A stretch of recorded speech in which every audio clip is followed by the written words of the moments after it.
북한 동포 여러분 안녕하십니까. 북한은 확실히 요새 망조가 된 것 같습니다. 어떤 국가나 체제나 이 망하는 과정을 한번 시작을 하면은 그것을 되돌리기가 매우 어렵습니다. 예컨대 조선조는 언제부터 망조가 들었느냐 하면은 병자호란 때 붙습니다. 병자호란 때 임금이 얼어붙은 삼전도에서, 삼전도는 서울 근교에 있습니다. 삼전도에서 청태종 앞에 무릎을 꿇고 머리를 땅에 찧었습니다. 이런 모욕적인 항복을 했습니다. 그때부터 조선조는 완전히 정신이 나가버린 존재가 되어버렸습니다. 사실은 조선조가 그때 망했어야 옳았습니다. 망했어야 할 체제가 질질 끌면은 어떻게 되느냐 하면은 이 국민들이, 백성들이 피해를 보게 됩니다. 조선조는 너무 오래 지탱되었다는 것이 크나큰 비극이었습니다. 그 뒤에 영조, 정조가 조금 잘해보려고 했지만은 결국 이 대세를 막지 못하고 그 연장선상에서 개화기 때 스스로 이 세계가 바뀌는데도, 정세가 바뀌는데도 스스로 이 체제를 개혁하지 못해가지고 일본의 식민지가 되고 말았습니다. 이 비슷한 지금 흐름 속에 들어간 것이 북한인 것입니다. 북한이 언제부터 망조가 들었느냐 하면은 결정적인 것은 1980년대입니다. 1980년대에 한국은 서울 올림픽을 준비하기 시작을 했습니다.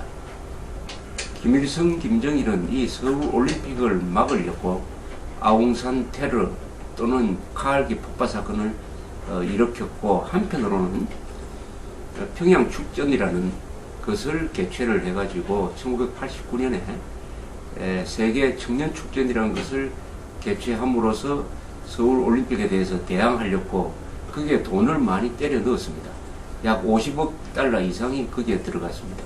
한국에서 50억 달러는 뭐 그렇게 많은 돈은 아닙니다만 당시에 북한한테는 50억 달러를 생산 부문이 아니라 이 소비 부문에 집어넣는다는 것은 크나큰 출혈이었습니다. 나쁜 마음을 먹으니까 이 체제가 망가지기 시작하는 것입니다. 그러다가 89년에 동국 공산권이 무너지고 91년에 소련이 해체되고 말았습니다. 그럼에도 불구하고 북한 체제가 지금까지 망하지 않고 있습니다. 사실은 북한 체제가 1989년에서 91년 사이에 소련이나 동구권과 함께 같이 망해버렸더라면 북한 동포 여러분들의 고통은 피할 수 있었을 것입니다. 아마도 90년대에 있었던 소위 고난의 행군 시절에 수백만 명이 굶어 죽는 그 참상도 피할 수 있었을 것입니다. 북한 체제가 왜 망하지 않았느냐 하는 것은 몇 가지 이유가 있습니다. 첫째는 중국이 북한 체제를 버티어 주었습니다.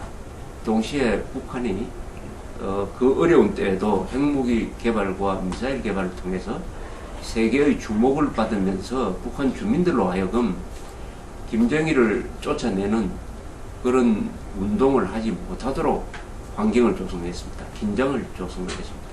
그 다음에 남한에 좌파 정권이 들어서면서 북한이 망하는 것을 버티어 주었습니다.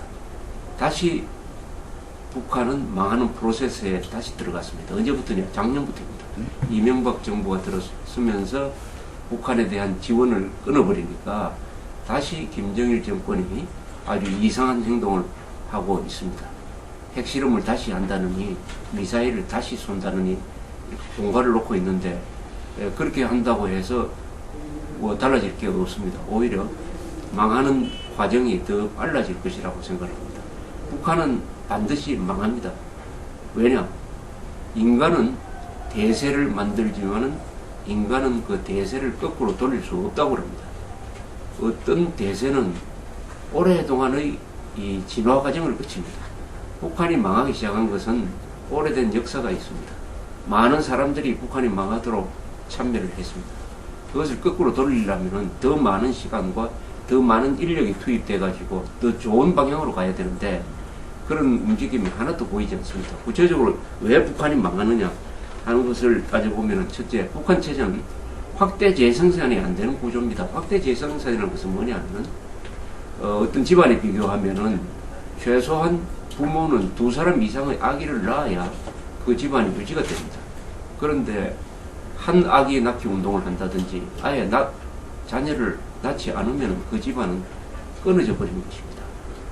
국가 체제에서 확대 재생산이라는 것은 주로 경제력을 이야기합니다. 반드시 경제 성장을 해야 됩니다. 왜냐하면 인구가 늘기 때문입니다. 그러나 북한은 이것이 되지 않고 있습니다. 확대 재생산이 안 되는 체제인 것입니다. 경제력이 망가졌기 때문에. 두 번째는 북한은 자유가 없습니다. 자유가 없는 체제는 햇볕을 받지 못한 나무처럼 반드시 말라 비틀어지게 되어 있습니다. 북한에는 진실이 없습니다. 사실이 없습니다.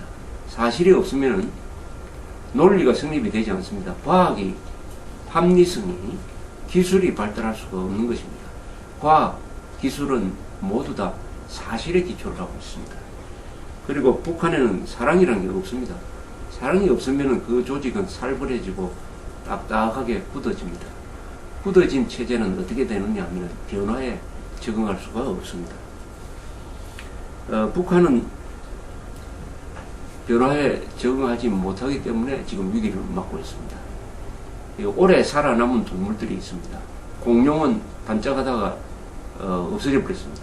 그러나 인간은 오랫동안 살아남으면서 점점 좋아지는 방향으로 진화가 되었습니다.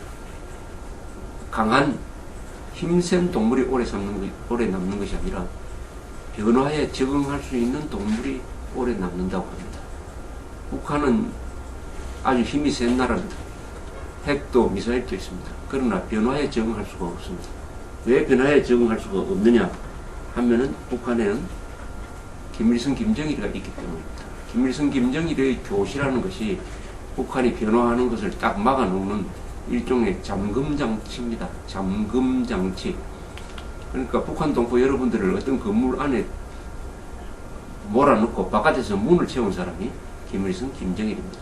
불이 나도 김일성, 김정일은 바깥에서 이 문을 열어주지 않을 것입니다.